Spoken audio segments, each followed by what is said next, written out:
Hey guys, what's up? It's me, Pagey, here once again with another American Horror Story hotel review. This is going to be episode 10, entitled She Gets Revenge. There will be spoilers in this review as we'll basically recap the episode. But yeah, let's get straight into it. So the episode actually starts off with this monologue from Liz Taylor, who after describing these different people who are entering the hotel and stuff like that, and also narrating this suicide of an elderly couple, like a double homicide, they kill each other.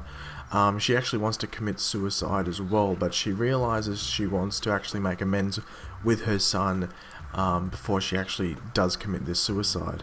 So Liz actually gets Miss Evers to invite her son to LA for her due to the fact that she's a bit nervous about it. Now, she hasn't seen him in 31 years, so I was actually completely lost track that she's actually been gone for that long.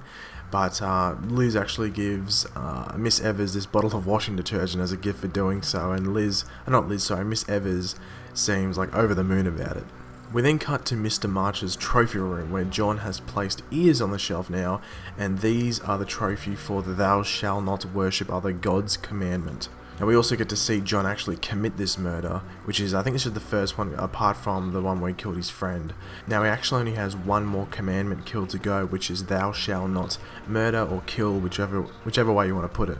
We then cut to Donovan meeting with Rudolph and Natasha on the other side going to meet Elizabeth at the hotel. Now Elizabeth and Donovan actually shoot the other person that they're meeting with. In the case of Elizabeth, it's Natasha. In the case of Donovan, it's Rudolph. Shoot them in the head and it's a quick exit for both. Meanwhile, back at the hotel, Mr. March actually burns the contractor that we saw in one of the previous episodes that had blocked the hole back up into that secret hallway, and he actually burns him alive, and John walks in halfway through and tells him that he wants to meet with Alex and actually have a discussion. So John, with this meeting with Alex, actually learns the reality of Holden, that he actually is real, and Alex explains everything else that has gone on with her, now such as the situation with the child vampires. So Liz Taylor's son actually rocks up at the hotel and they begin talking, but it's without him knowing that he is talking to his own father. Well, at least we're thought to think that. So John and Alex actually go to the house where the vampire kids had been hiding out, and they're actually still there. I think they waited for the cops to go, obviously, and one of the vampire children actually dies due to them not getting blood. So at the hotel, Elizabeth is actually meeting with these missing person investigators, I guess, concerning the disappearance of Will Drake. But next minute, Will Drake's ghost appears, and Elizabeth has to, sort of make an excuse. But Elizabeth essentially tells him her plan was for Lachlan to gain the fortune and for her to get it for herself from there. So John and Alex actually take the vampire kids and lock them in that secret hallway, which we had seen Ramona get locked in before. And speaking of Ramona, they actually find her there, and Ramona basically says it's they're like appetizers to her. So we're sticking with John, and it's actually John and Sally have a confrontation after John and Alex actually have sex, and it's basically about Sally feeling betrayed, and it gives this pretty heavy warning to John. This was a bit random, but Liz Taylor actually buys Miss Evers a washing machine and dryer, and she's ecstatic about it. But Liz actually goes and meets her son again and is struggling to reveal to him that she is his father, but her son reveals to her that he already knew about it. Meanwhile, Elizabeth tells Donovan about Will being killed in the hotel and wants him to retrieve the body from that secret hallway. Then Donovan hits her back and tells her that he shot Rudolph's head into, I guess you could say, oblivion.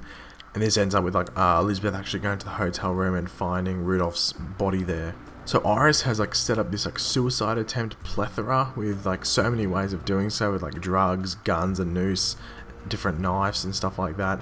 But Liz doesn't want to go through with it after all, knowing that her son wants her in his life. So Iris is actually set on going through with it, and Iris makes this a tribute video to herself, which is hilarious, which I found really funny.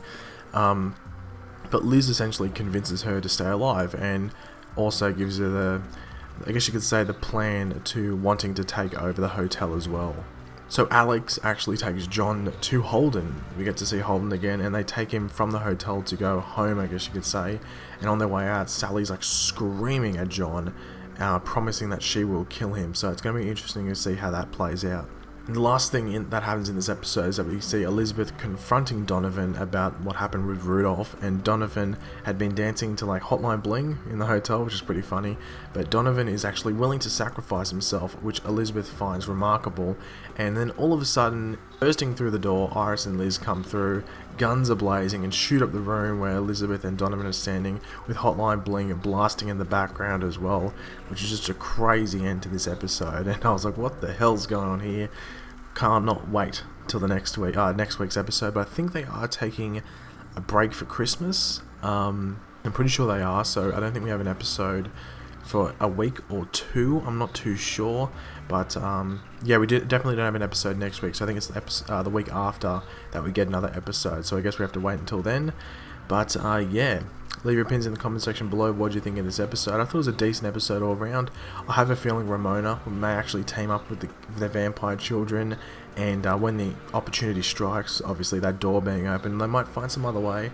You never know, maybe Mr. March might let them out, who knows. I'm assuming they'll let hell loose on the hotel. And I don't know who John's kill will be for this thou shalt not kill commandment. Maybe himself? Could be, you never know. Could be a fitting end. But yeah, as I said, leave your opinions, subscribe if you're new, leave a like if you enjoyed it, and I'll catch you later. Goodbye.